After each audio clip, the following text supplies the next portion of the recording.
코로나19 충격으로 뒷걸음질 치던 한국 경제 성장률이 3분기에 2%가 넘는 호조세를 보였습니다. 올 4분기 D램 반도체 시장이 우려와 다르게 양호한 흐름을 보이고 있습니다. 이에 따라 삼성전자와 SK하이닉스의 실적에 대한 기대감이 커집니다.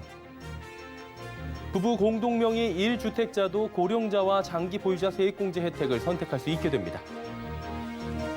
정부가 오는 2022년도부터 가상화폐 거래 소득이 연 250만 원을 초과하게 되면 세금을 매깁니다. 센 경제라이브 시작합니다.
시청자 여러분 안녕하십니까? 센 경제라이브 서정덕입니다.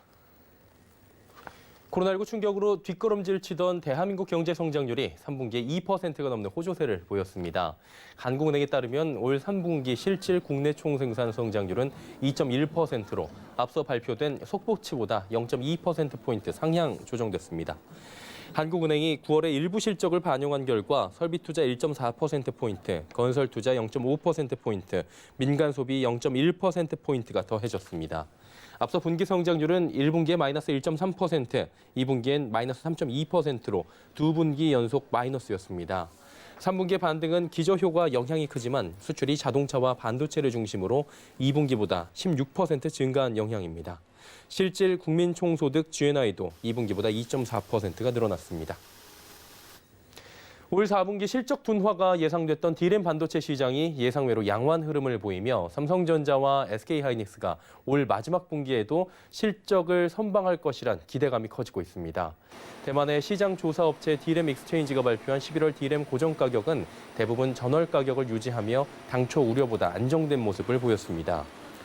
미국의 제재로 화웨이가 빠진 시장을 선점하기 위해 오포와 비보, 샤오미 등 다른 모바일 경쟁사들이 반도체 구매에 나섰고 서버용을 제외한 PC D램 등의 가격도 당초 생각보단 양호했습니다.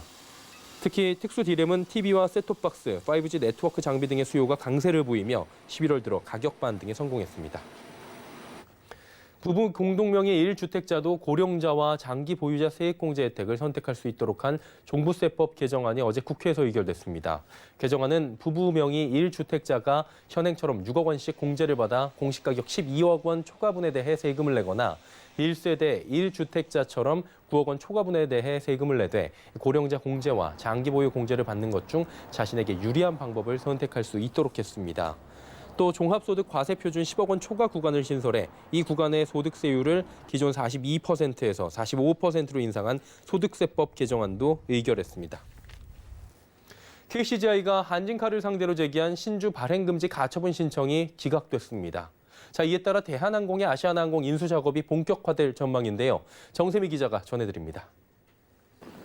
서울중앙지방법원 민사 제50부는 오늘 오후 KCGI의 신주 발행 금지 가처분 신청을 기각 결정했다고 밝혔습니다. 재판부는 한진칼의 신주 발행이 상법과 한진칼 정관 등에 따라 경영 목적을 달성하는 데 필요한 범위에서 이뤄졌다고 판단했습니다. 또한 사는이 한진칼의 주요 주주가 되는 게 지배권 분쟁의 구도를 결정짓지 않는다고 지적했습니다. 재판부는 한진칼 현 경영진 측의 지분율이 과반수에 이르지 않으므로 채권자 주주연합은 연대를 통해 얼마든지 경영권 변동을 도모해 볼 수 있다고 설명했습니다. 이번 유상증자로 한진그룹의 지분 구도도 크게 바뀔 것으로 보입니다. 현재 조원태 한진그룹 회장이 41%, KCGI 등 3자연합이 45%로 구성됐지만 유상증자 후엔 산업은행을 포함 조원태 회장의 지분율은 48%까지 늘어납니다. 한진칼은 법원의 결정에 대해 항공산업 위기 극복과 일자리 안정에 최선을 다하겠다고 밝혔습니다. 법원의 기각 결정으로 대한항공과 아시아나항공이 합쳐진 초대형 항공사 출범에 속도가 붙을 전망입니다. 한진칼은 오는 2일 5천억 원 규모의 제3자 배정 유상증자를 진행합니다. 이후 한진칼과 산업은행은 아시아나항공 실사를 시작한다는 계획입니다. 서울경제TV 정샘입니다. 정부가 오는 2022년도부터 가상화폐 거래 소득이 연 250만 원을 초과하게 되면 세금을 매깁니다. 전날 국회 기획재정위원회가 의결한 세법 개정안에는 2022년 1월부터 가상화폐 등 가상자산을 기타 소득으로 분리해 과세하는 내용이 담겼습니다. 개정안에 따르면 내국인 기준 가상화폐 거래를 통해 얻은 소득이 1년간 250만 원을 초과하면 20% 세율로 분리 과세합니다. 가령 1년 동안 비트코인을 통해 500만 원의 수익이 났다면 250만 원을 초과하는 나머지 250만 원에 대한 20%인 50만 원을 세금으로 내는 식입니다. 로이터 통신 등에 따르면 간밤 비트코인 가격은 장중 한때 8% 올라 1만 9,668달러를 기록했습니다. 이는 3년 전 달러 기준 사상 최고가를 뛰어넘은 수준입니다. 미래에셋그룹과 중국 안방보험의 미국 호텔 인수 계약 관련 소송에서 미래에셋이 승소했다는 결과가 오늘 전해졌습니다. 이번 승소 판결에 따라 미래에셋은 계약금 약 7천억 원을 반환받게 될 예정인데요. 이소연 기자가 전해드립니다. 미래에셋그룹이 중국 안방보험과의 소송에서 100% 승소하며 계약금 반환 가능성을 높였습니다. 미래에셋은 작년 9월 안방보험이 소유한 미국 호텔 15개를 약 7조 원에 인수하는 계약을 체결하고 계약금 약 7천억 원을 지급했습니다. 그러나 이후 밝혀진 바에 따르면 해당 호텔들에는 90개가 넘는 소유권 소송이 제기돼 있었습니다. 이에 미래에셋은 안방보험 측에 채무 불이행 통지를 보냈고 계약은 5월 3일 해지됐습니다.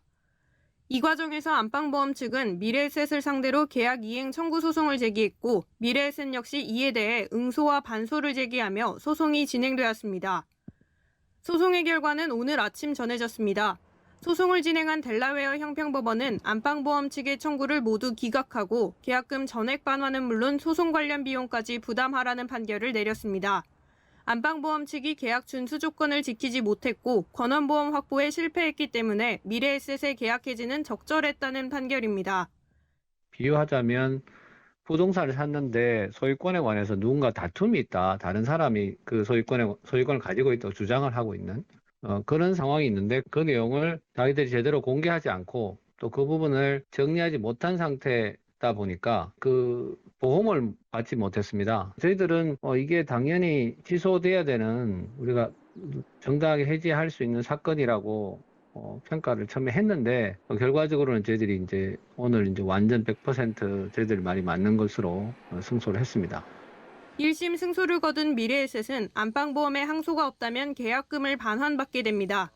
안방보험이 항소를 진행할 경우 2심이 진행된 후 최종 판결이 나겠지만 판결이 뒤집힐 가능성은 낮다는 전망입니다. 서울경제TV 이소연입니다.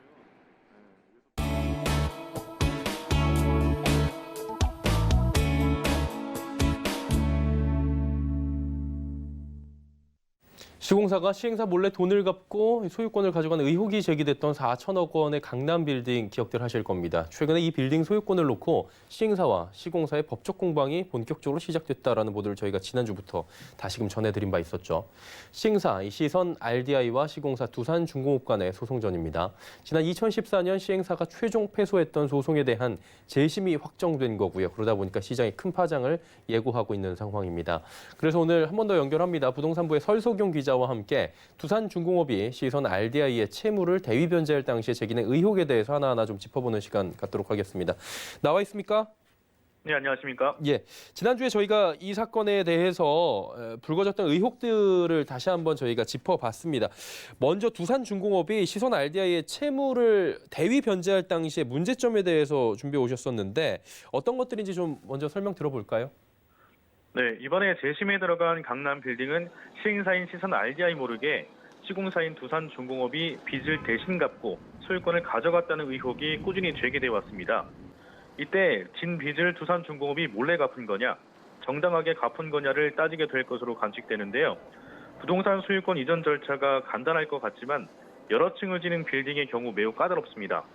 문제가 되고 있는 건물은 지하 5층, 지상 15층으로 지어진 고층 빌딩입니다. 당시 시행을 했던 시선 RDI는 초기 자본금 마련을 하기 위해 은행에서 1,200억 원을 빌려 공사를 시작을 했는데요. 시선 RDI는 공사 과정에서 시공사였던 두산중공업과 여러 갈등을 겪었습니다. 공사가 중단되는 사태도 발생했고 2011년 1월 28일 결국 준공을 했지만 분양은 하지 못했습니다.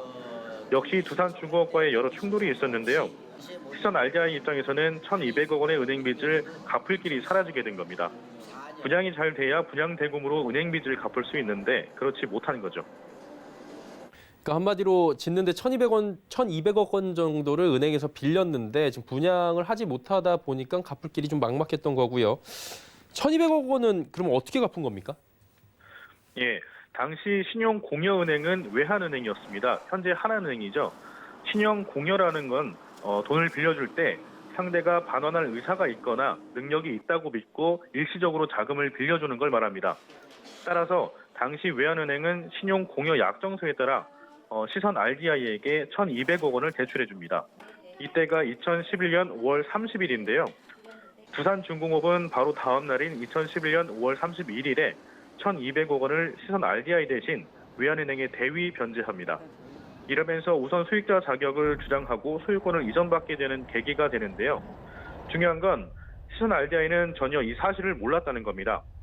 두산중공업이 대신 빚을 갚으면서 채무자에게도 말도 하지 않고 동의도 구하지 않았다는 겁니다. 좀 이상합니다. 1,200억 원이라는 빚을 갚으면서 내가 네 빚을 갚아줄게 라는 말을 한마디도 하지 않았다는 겁니다. 특히나 외환은행은 5월 30일에 시선 RDI에게 1,200억 원을 대출해 줄 때 만기 연장을 할 거라고 얘기를 했다고 하는데요. 시선 RDI 측에서는 당연히 시간을 벌었으니까 그동안 자금을 마련할 계획을 세우고 있었습니다. 그런데 다음 날 외환은행이 두산중공업이 채무를 대위 변제했습니다 라고 얘기를 했다는 겁니다. 시선 RDI 측에서는 굉장히 황당할 수밖에 없는 상황이었죠. 저희가 공문을 통해 두산중공업 측의 당시 입장에 대한 해명을 요구했는데요. 두산중공업은 2011년 5월 30일이 지나면 시선 RDI의 보증을 더 이상 설 수 없다는 뜻을 분명히 전달했다고 밝혔습니다. 하지만 두산중공업 답변서에 따르면 돈을 대신 갚겠다는 의사를 표현했다는 말은 없었습니다.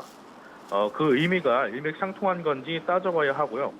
시선 RDI 측은 궤변이라고 주장을 하고 있기 때문에 재판 과정에서 이 부분에 대한 진실이 어떻게 밝혀질지가 중요합니다.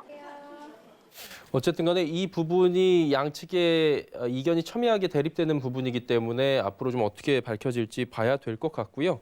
근데 외환은행 측에서는 당시 외환은행이죠. 동의가 없는 대위 변제를 그렇다면 받아들여 준 겁니까? 네, 시선 RDI가 주장하는 게 이런 부분입니다. 예. 1,200억 원을 빌려주고 다음 날 다른 사람이 와서 갚겠다고 하는데 묻지도 않고 덥석 받는 사람이 어딨냐는 겁니다. 시선 RDI 주장에 따르면 앞서 언급한 것처럼 외환은행이 시선 RDI에 1,200억 원을 대출해주면서 만기를 연장하겠다고 했습니다. 그런데 바로 하루 뒤에 다른 기관이 돈을 들고 갚겠다고 한 겁니다. 외환은행은 신용공여은행이기 때문에 시선 측의 직인을 가지고 있었는데요. 두산중공업이 1,200억 원을 대위 변제했다는 확인서에 역시나 시선 RDI의 동의를 구하지 않고 날인을 합니다. 외환은행이 대위 변제 확인서에 시선 RDI의 직인을 찍어서 두산중공업에 발행해 준 겁니다. 당시 시선 RDI는 이 사실을 전혀 몰랐다고 하고요. 또 은행이 확인서를 발행해 주는 거라면 은행 직인을 찍어서 확인해 주면 되는 건데 시선 RDI의 직인을 찍어서 대신 확인해 줬다고 하는 점도 좀 이해하기 힘든 부분입니다. 서류에서 보시는 것처럼 시선 RDI의 직인이 찍혀 있는데요. 영수증 처리를 하더라도 돈을 받은 쪽에서 확인을 해주는 게 상식적인데 이 부분도 명쾌한 해명이 필요할 것으로 보입니다. 지금 이야기만 듣고 보면 시선 RDI만 모르게 하고 두 기관이 공모했다. 물론 이제 얘기 다 들어봐야 되지만요. 이렇게 입장이 보일 수도 있겠어요? 네, 이 부분에 대해서 두산중공업은 시선 RDI의 입장을 전달했다는 주장을 분명히 하고 있는데요. 외환은행, 그러니까 지금 하나은행 측은 서류상 절차대로 진행했고 이미 2014년에 끝난 사건이라는 입장을 보이고 있습니다. 건물 소유권이 이전되는 계기와 우선 수익자가 누구인지에 대한 명분이 되는 부분이기 때문에 이번 재심의 핵심 내용 중 하나로 다뤄질 전망입니다.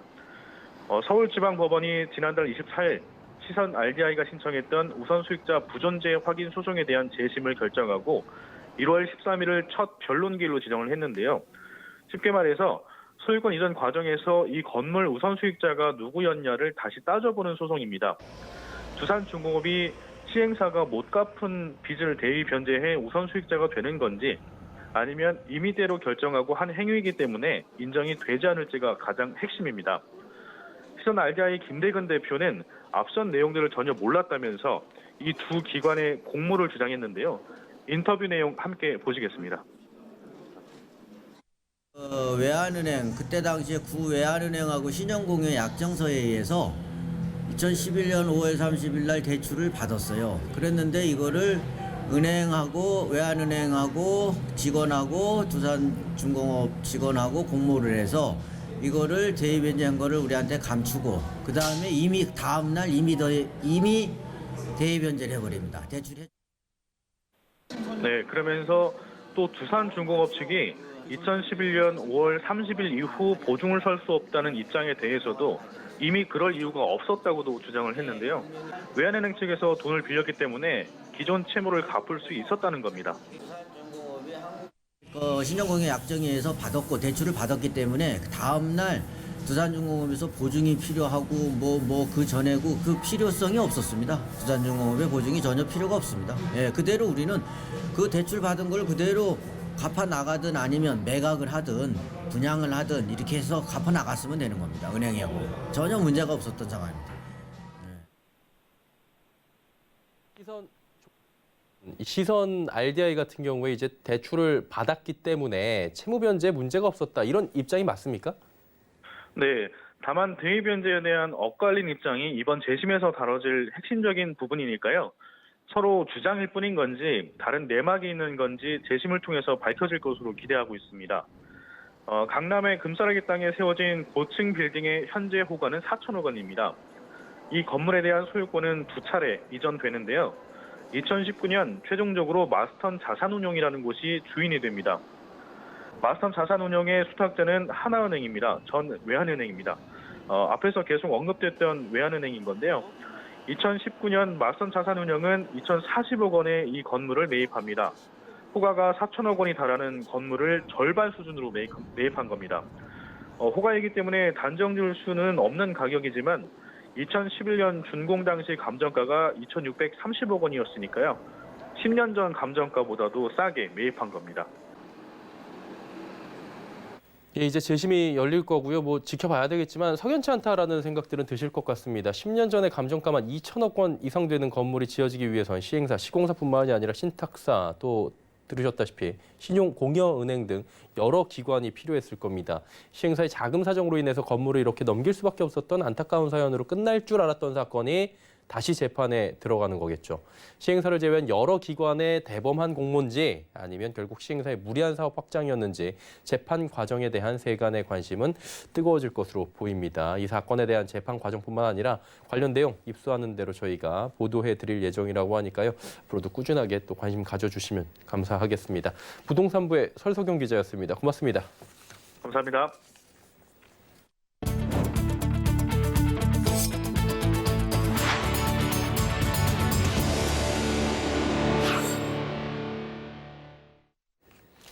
(11월) 전국 전셋값 상승률이 7년여 만에 최대치를 기록했습니다. 한국감정원 조사 결과 지난달 전국 전셋값 상승률은 0.66%로 2013년 10월 0.68%를 기록한 이후 가장 높았습니다.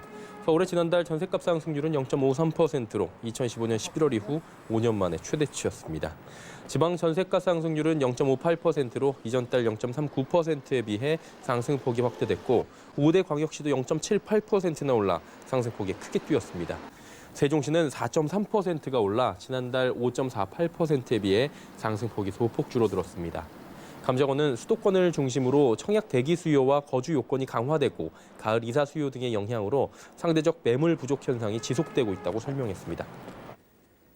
올해 경기도에서 서울 접근성이 좋고 중저가 아파트가 많은 지역을 중심으로 주택 거래가 많이 늘어났습니다. 한국감정원에 따르면 올해 1월부터 10월 사이 경기 지역 아파트 매매는 23만 4,906건으로 집계됐습니다.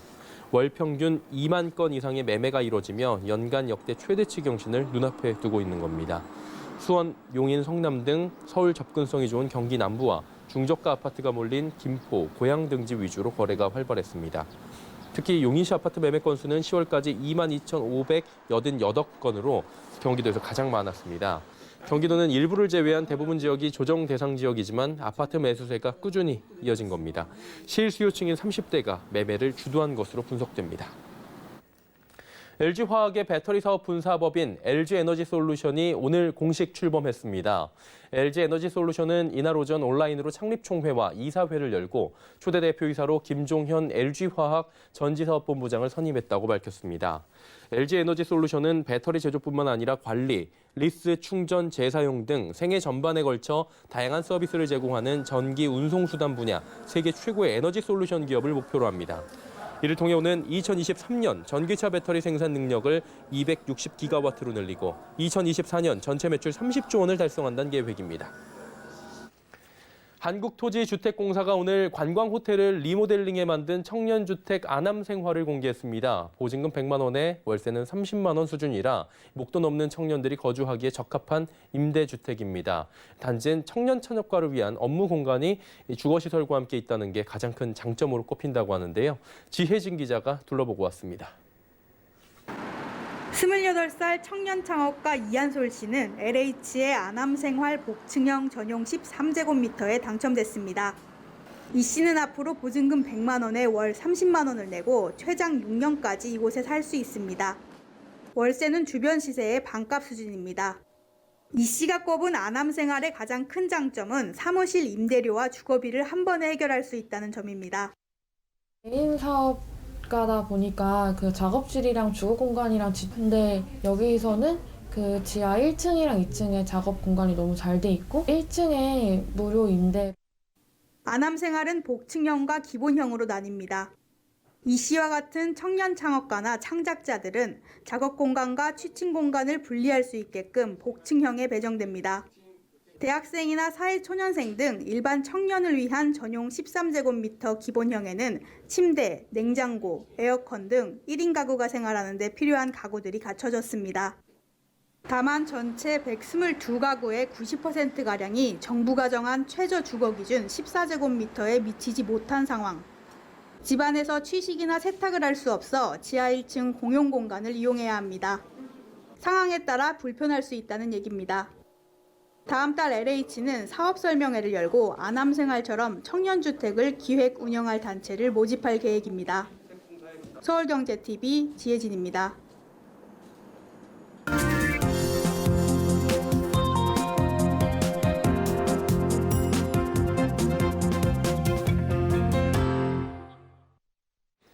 세포 전문기업 한바이오그룹이 군포 GMP 공장 준공식을 갖고 발모에 중요한 역할을 하는 모유두세포 보관 사업에 돌입했습니다. 내년에 이 세포로 만든 치료제 탈모치료 임상시험에 착수할 계획인데요. 젊었을 때 건강한 내 세포를 보관해 나중에 탈모치료에 사용할 수 있는 길이 열릴지 그 귀추가 주목됩니다. 서청석 기자입니다. 한바이오그룹 계열사인 한모바이오가 오늘 군포 GMP 공장 준공식을 가졌습니다. 군포 GMP 공장은 모유두 세포의 보관과 배양, 증식에 최적화된 설비를 갖춰 연간 3만 명분, 최대 200만 명분의 모유두 세포 보관이 가능합니다. 모유두 세포는 목은 가장 밑에 있는 세포로 모발의 생성, 개수, 굵기 등에 영향을 주는 모발 성장의 핵심 역할을 하는 세포입니다. 한모바이오는 이 세포를 활용해 탈모 정복에 도전하고 있습니다. 지난 9월에는 기자회견을 통해 하나의 모유두 세포를 9천만 개까지 증식시킬 수 있는 특허 기술을 공개했습니다. 통상 목은 하나에 약 3천 개의 모유두 세포가 있는 점을 감안하면 한 모로 3만 모까지 재생 가능한 셈입니다. 이 기술은 물리 방식으로 모유두 세포를 획득하는 초핑 기술을 사용해 세포에 변형이 갈 수 있는 기존 화학적 세포 획득 방식보다 안정적으로 세포를 증식, 배양합니다. 한모바이오는 우선 12월부터 건강한 모유두 세포를 채취해 보관하는 서비스를 시작하고 조만간 첨단 재생 의료기관에 선정된 병원과 함께 탈모 치료 임상시험을 진행할 계획입니다. 내년 상반기 정도에 마무리가 되면 저희 협력병원들과 함께 임상을 통해서 환자들의 탈모 치료에 도움이 될 것 같습니다. 향후 임상시험에서 안정성과 유효성이 확보되면 미리 보관해둔 자신의 모유두 세포로 탈모를 치료할 수 있는 길이 열리는 겁니다.